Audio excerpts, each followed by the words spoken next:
नमस्कार स्टूडेंट, आज मैं आपको बता रहा हूँ सामाजिक विज्ञान के मोस्ट आईएमपी क्वेश्चन जो कि आपका त्रैमासिक का पेपर होने वाला है। उसके सारे आईएमपी क्वेश्चन रहेंगे सामाजिक विज्ञान के। ठीक है, तो स्टार्ट करते हैं। मैं क्वेश्चन क्वेश्चन बताऊंगा। सबसे पहली चीज़ तो आपको पढ़ के जाना है कि मृदा संरक्षण के कोई दो उपाय लिखना है। मृदा अपरदन से आप क्या समझते हैं, समोच्च जुताई किसे कहते हैं, चादर अपरदन किसे कहते हैं, पर्टिकृषि क्या कहते हैं, एजेंडा 21 क्या होता है, भागर खादर में कोई अंतर बताना, मृदा अपरदन के ये बताना, पहाड़ी क्षेत्रों में मिट्टी वाला कटाव के बारे में पढ़ना है। रेट पेन से जो भी मैं बता रहा हूँ आईएमपी क्वेश्चन वो आपको अच्छी तरीके से तैयार करके जाना है अपने एग्ज़ाम में। ठीक है, इतना कर लोगे तो आराम से आपका पेपर निकल जाएगा। उसके बाद अगर बात करते हैं अगले चैप्टर की, हम बात करते हैं तो ये आता है तुम्हारा पारिस्थितिक तंत्र किसे कहते हैं, आरक्षित रक्षित क्या होता है, जैव विविधता क्या होता है, राष्ट्रीय उद्यान किसे कहते हैं, वन्य प्राणी संरक्षण क्या होता है, जैव विविधता को प्रभावित करने वाले दो कारक वनों को किस प्रकार संरक्षित किया जाता है, ये पढ़ना है।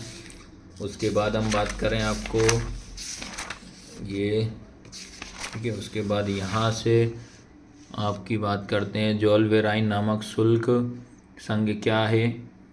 ठीक है, इसकी स्थापना आपको बताना है। जर्मन राइन महासंघ की स्थापना की। यूरोप में राष्ट्र की शुरुआत कब हुई। उदारवाद का क्या अर्थ होता है। जनमत संग्रह से क्या समझते हैं। राष्ट्रवाद क्या होता है। 1830 की जुलाई क्रांति का फ्रांस पर क्या प्रभाव पड़ा। और हम लोग यूट्यूब चैनल पर सोशल की भी तैयारी करवा रहे हैं। ठीक है, उसके बाद आता है तुम्हारा खिलाफत आंदोलन क्या होता है। रोलेट एक्ट से आप क्या समझते हैं। चंपारण सत्याग्रह के बारे में आप क्या जानते हैं।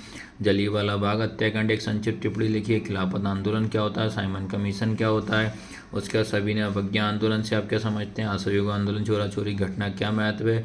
भारत में राष्ट्रवाद के उदय को सामाजिक कारणों पर प्रकाश डालिए, ये पढ़ना है। उसके बाद आता है अपना गांधी जी ने दांडी यात्रा क्यों की, इसका परिणाम बताना है। गांधी जी ने असहयोग आंदोलन को वापस क्यों लिया था।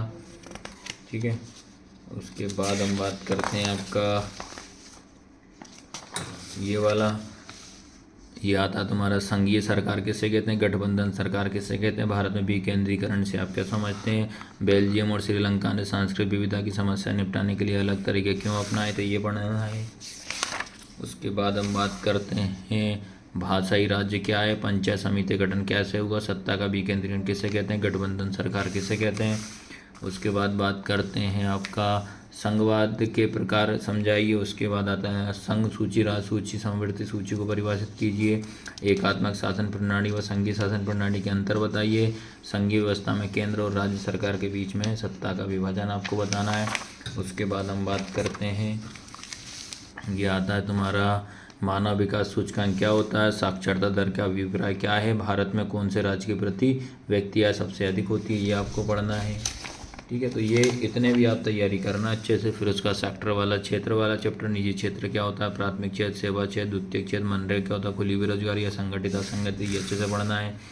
फिर उसके बाद बात करते हैं संगठित असंगठित, सार्वजनिक क्षेत्र, निजी क्या होता है, राष्ट्रीय ग्रामीण रोजगार गारंटी क्या, प्राथमिक द्वितीय क्षेत्र क्या होता है, खुली बेरोजगारी, प्रश्न बेरोजगारी क्या होती है। इस तरीके से मैंने आपको सामाजिक विज्ञान के सारे आईएमपी क्वेश्चन मैंने बता दिए। इतना कर लें, त्रैमासिक का एग्जाम आपका आराम से निकल जाए।